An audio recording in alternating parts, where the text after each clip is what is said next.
Welcome to another Brunch Brilliancy. This little miniature is brought to you by my friend, who I call Swen, who I met, I guess 15 years ago now. It's been when I was visiting Copenhagen, which is the capital of Denmark, which is a beautiful Scandinavian country. And I had the opportunity to learn a little bit about the culture there. I became friends with Sven, and he was Swedish, but he lived in Denmark, and it was just an amazing time there. One of their favorite foods there that I ate for 3 days straight. I mean, I ate one meal there, and it was this beautiful. I think they refer to it as medio pose, which is a sausage and mashed potatoes and parsley, and they serve pickles with everything. And I'm not sure why, but they even had pickled pickles at dessert, and it was just an amazing dish. So I think they realized that they need something to kind of offset the pungent flavor of the sausages, but the sausages are extraordinary, and I ate sausages for breakfast, lunch, and dinner. I mean, it was just that good. And then you kind of wash it down with some parsley flakes and mashed potatoes. So it was just a great time. You know, it's funny when you go there. And I was talking to my friend Sven. They have sayings that you don't even think about here. You know, when you have things like, well, kill two birds with one stone. There, it's kill two flies with one swat. I mean, that's how unique they are, And if you don't hear them use the phrase Jesus Christ, it was always Holy Moses or Sweet Moses, very cute. But just a great culture. The people were amazing. And I guess little known fact that Denmark has sixth highest number of Nobel laureates per capita, and not many people know that. But in August it gets pretty hot. Goes up to like 63 degrees Fahrenheit there. But let's get into the game, because I think this is a game that I think is going to be very instructive to you. And again, this is a very strong chess player, Sven, and we stay in contact pretty much every week. I talk to Sven. We Skype, and we're on LinkedIn together, and he emails me some of the jokes that are just very, very funny. And I asked him one time. I said, Sven, what kind of government do you have? And he thought for a minute. He says, we have a patriarchy. He's a clown. That's Sven. Something else.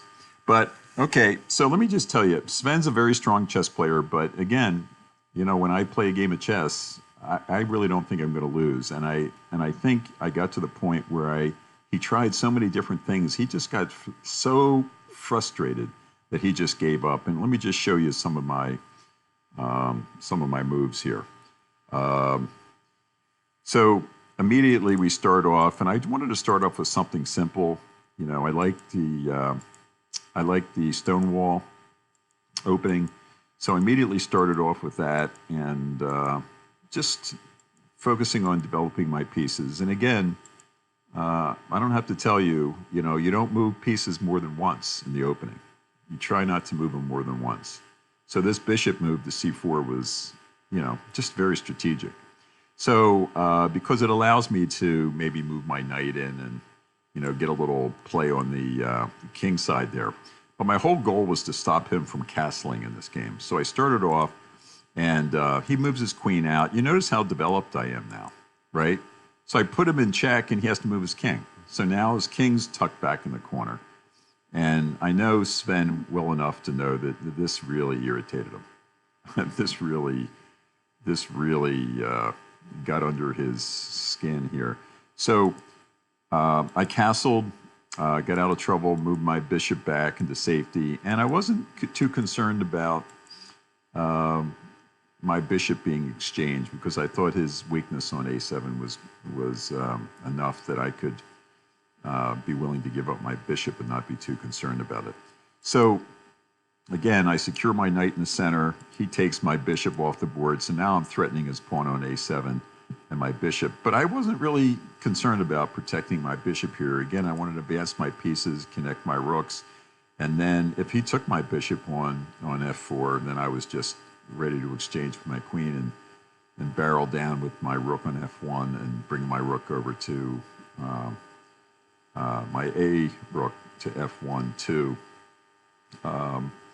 So eventually I would really kind of become a triple barrel there on his f7 pawn. So at this point he protected his pawn, and I focused on the center, and he just gave up.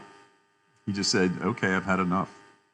And that's the way it is when I play these people. It's just wham, bam, thank you, ma'am. And, you know, I just come at him with all guns. And surprisingly enough, and a lot of people don't understand this, if you do that and be aggressive, you'll intimidate people. A lot of people will just give up. I have people that I play, used to play, they don't play me anymore, but they just give up because they know that they're so constricted that it's just very painful for them to try to extricate themselves from these positions. But again, thousands of puzzles, tens of thousands of positions that are in the recesses of my mind, and I just come at you and with reckless abandon. And again, Sven was he was very, very impressed by this, and I just enjoy having some dialogue with him.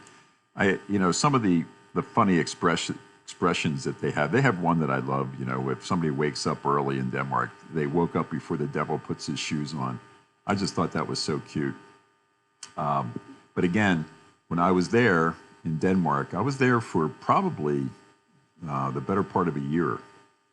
Not many people know that, but I took some time off after high school before I went to play in college, play basketball at college. I took a year off and I went to Denmark. And, Danish is a native language, and I learned a little Danish. Forgotten most of it, but the sausages were great, and the potatoes, and pickles with everything. I mean, they just had pickles on table, pickles on fried pickles, baked pickles, and pickle sandwiches, pickle burgers, pickled cheeseburgers, pickle impossible burgers.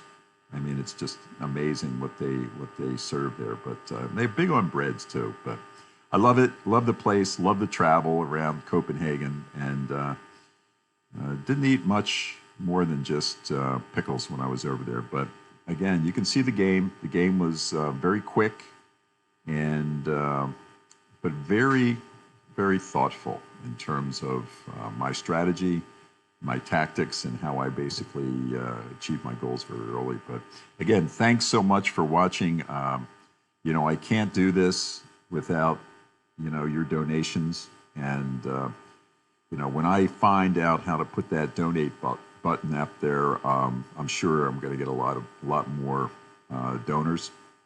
But in the meantime, I'm just going to try to do my best and deliver high quality, short, cogent brilliancies of these miniature games that I've become very proud of, and I wanted to share with the public. So hope to see you guys out on the streets, and look forward to our next game. So everybody have a good night, and hit that subscribe button. You gotta hit it, because those t-shirts are out there. All right, take care. Have a good day.